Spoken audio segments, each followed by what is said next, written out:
Hey, this is Max. Welcome back to another CSR2 video. So I am here making my 1300 trophy run in the Ferrari Enzo Showdown. As we know, these showdowns are done based on Dyno. Now, I wanted to get to at least 1,000 trophies before I started recording, partly because we know in Elite Showdown, after the 1,000 trophies, the matchmaking switches right back to trophy count and it doesn't care what your car runs. However, there's hope that in this showdown that's not the case and that it maintains utilizing the dyno. Now, if you run into a guy who has a lot lower trophy count, you have to be careful that if you lose, it's going to be very ugly for you because you're going to lose a lot more trophies and the other guy is going to gain a ton of trophies. So in that situation, you definitely want to make sure you are set up to win. Now, what am I doing here with the Monza SP2? Well, knowing what I know about the car and how it works with dyno, I have the car already adjusted to make sure that it beats dyno and that it can hold its own against most opponents within the 9.8 to 9.0 range. What I noticed is that the dyno bracket of time can be at least 2/3 variance, just like in live brackets. So even though you dyno 9.7, it doesn't mean that you can't run into a 9.4 car, and vice versa. And sometimes you run into even slower car, but generally speaking, you want to make sure that your car has the ability to go beyond that bracket range to make sure it has a better chance to win. Meaning, if it beats dyno by at least 5/10, then you have a much stronger car that is much more likely to be able to control what is going on with the racing and therefore able to win and move on in the trophy ranges. As you go up in the higher ranges, again, you're going to see faster cars, you're going to have tougher opponents. It really depends on how they're set up, what their car's missing or have as far as parts and various other factors. So Showdown now is a lot more interesting a game because it's no longer just bring your fastest car and hope that the other guy's not a hacker. Now there's actually a lot of tuning involved, which can give you enough advantage in live or in showdown matchmaking to at least have a competitive run. This cuts both ways. Of course, if you go too extreme, what happens is that you won't be able to match two opponents that are able to match your time, and if you're too way out there with your times, your car will be pushed out of the dyno matchmaking with other players and therefore you won't be able to advance. So yes, it's nice to beat dyno, but no, I don't believe that a humongous dyno beating tune generally helps you that much unless, of course, there are enough other players around or it's a tune that somehow can get a bot.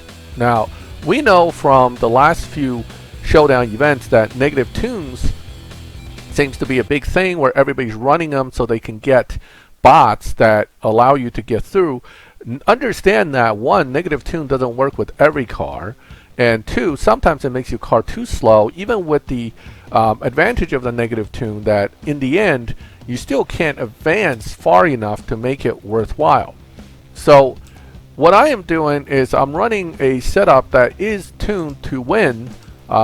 It is not tuned to be negative tune though. So it's basically a positive evo tune that is similar to what I would use in live racing to kind of have a lobby advantage, and I can beat dyno, and therefore I can beat most of my opponents that I run into even in showdown because now it uses that matchmaking. But this is not a tune that uses negative 999, nor does it use certain techniques that would make it, you know, basically go 5 seconds faster than dyno. This is a dyno beating tune though. It is about 6/10 faster, and therefore it is able to match to 9.6 to 9.4 range cars, but going all out, I am able to run about a 9.0. So that gives me the advantage I need to pull ahead and maintain my lead on these races. And here we go. This is a little bit more like my car. So that guy ran closer to my time, but again, I was able to just maintain the run and push my car past him on the end there. So There we go. Okay, 9.1 on that run, even though I don't have to do it, it does allow me to now progress.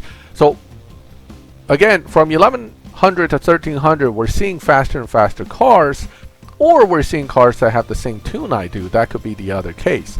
But generally speaking, I am able to make it pretty far here without much stress or issue. So let's see if we can get to 1300, at which point I am likely to switch to a different car. And I want to see how that car fares at this point in the 1300 range. So again, this one, the Elva here ran almost a 9.0, 9.1 run because I couldn't slow down and I had to push my car through. Is this some kind of matchmaking adjustment from the game itself? Maybe because I'm getting faster and faster opponents, much like in live where you can get bumped into faster lobbies.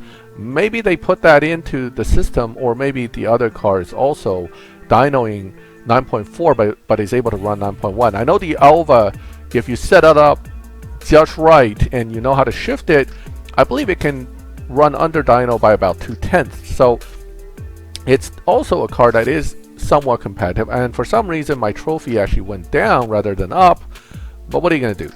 Now the Maserati MC12 has a substantially effective down tune, much like mine, which can allow it to outrun me at the very end.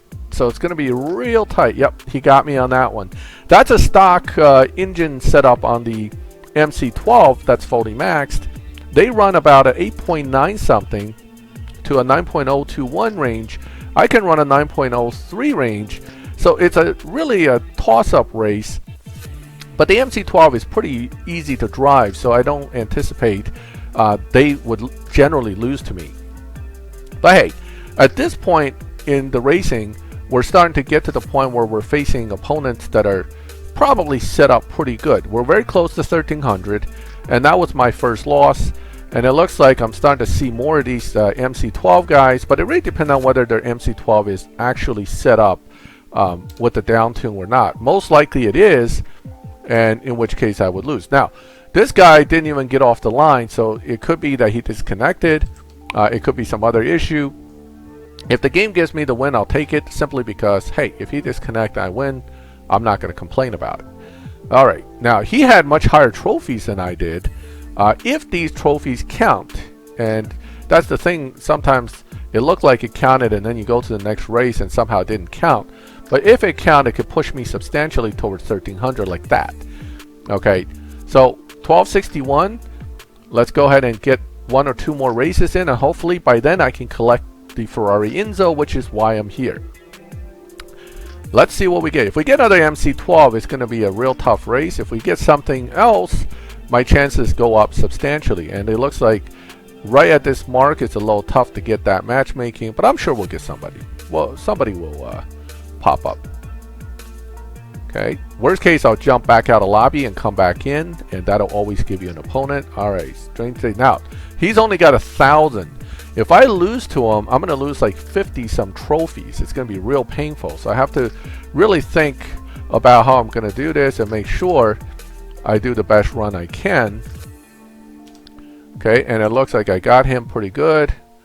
Now, even though I got him pretty good, because he's 1,000, I'm 1,200, the game's only going to give me probably 20 to 30 some trophies, which means it's going to put me right near 1,300. Let's see if it pushes me over 1,300. I may not. I mean, this may be one of those typical situations where you're very close, but the game will say, nah, going to give you very little, like that. Okay, too bad, race more, and next time we're going to match you to somebody you can't beat. That is very common in Showdown. Very frustrating as well, but it's almost like it's programmed intentionally that way. When you get really close to a milestone mark is when you get really tough opponents, or opponents that you just cannot lose to, or you're going to really lose a ton of trophies. So again, it's matchmaking me to people with much lower trophies, and therefore even if I win, it's only give me a few trophies and make you not be able to just instantly move forward in your competition. Now, this guy probably has the same setup I do. I'm not going to give in and let him win. Again, this is a probably a well-known setup at this point going out there. It's basically a part drop tune to get the car to run under dyno. Of course, if you start off with the max car, you'll have a much better overall setup than if you start off with a car that's missing fusions. Slower setups also work, but you really don't want to be, like I said, I feel there's almost like a 0.4 to half a second set of brackets for time. So if you realize that somehow in 9.8 to 9.4 you're running into the same people, you have to move your dyno right away to something like much lower. Oh wait, we passed 1300. Woohoo! All right, since I passed 1300, now the car should already be delivered to my box, right? So what I'm going to do is I'm going to give this guy the race because he's very close, and I want him to be able to get his car. I don't think they're going to deny me my car just because I lose this race, but let's take a look. That's always a question that comes up. If I already surpassed the milestone and theoretically have the car in my mailbox and I lose the next race, does this mean that I now will not be able to collect my car? Let's find out. And I leveled up. Yes. Some bronze keys. Woohoo. 25 bronze keys. Oh my god. Such wonderful, wonderful rewards for going up to 1600, whatever rank that I am. You gotta love these rewards for ranking up. I mean, they're just massive. Alright, no, I did not get my car, or did I get my car? Hold on, let's claim. Let's not stress yet, okay? Because there's one reward left, it looks like, and that should be the car. Yes, yes. So despite the fact I lost the race at 1310, once you pass the milestone, you should have the car. And there it is, the Ferrari Enzo. I'm going to be putting cash into this right away, and whatever I need to do to build this car, it's going to get built because I love this thing. It's a great Ferrari. I mean, if you know anything about Ferrari history, you'll love this car anyway, but this is a wonderful car in CSR2. Is it the lobby killer that shall destroy all? There's no such thing. But is it a good car? Absolutely. And is it worth to go ahead and build it and put some money into it from in-game cash standpoint? Absolutely. I'm going to build this car. I'm going to transfer Ferrari Fusions if I have to keep it fully fusioned. And it's going to be my next live racing car I'm going to use for a little bit because it is such a cool car. Well, that was my 1300 run in Showdown to get the Ferrari Enzo. Feel free to ask me questions. If you have any, if you like the video, leave a like. If you like my channel, would like to see these videos, subscribe, hit the bell, and you will get notifications when I put up these videos. And as always, thank you for watching my videos. I'll catch you next time.